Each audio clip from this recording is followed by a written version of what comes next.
oknum Polantas bikin Kapolres minta maaf, minta tilang 200.000.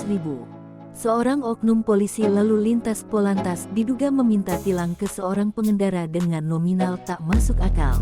Peristiwa yang terjadi di kawasan Bukit Tinggi, Sumatera Barat itu viral di media sosial pada Sabtu tanggal 12 Agustus tahun 2023. Hingga kini, belum diketahui identitas dari oknum Polantas tersebut.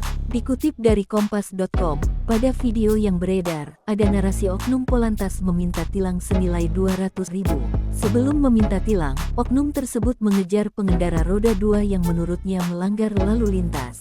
Selanjutnya, pengendara itu dibawa ke Mapolres. Kapolresta Bukit Tinggi, Kombes Pol Yesi Kurniati menyampaikan permohonan maaf terkait video yang menyebabkan kegaduhan di tengah masyarakat. Permintaan maaf itu ia sampaikan dalam video yang diunggah akun resmi Polresta Bukit Tinggi, Sabtu, tanggal 12 Agustus tahun 2023. Dia mengatakan bahwa kejadian tersebut akan menjadi evaluasi untuk memberikan pelayanan terbaik kepada masyarakat. Menurut Yesi, untuk anggota Polantas yang diduga melakukan pelanggaran, saat ini sedang diperiksa oleh Propam.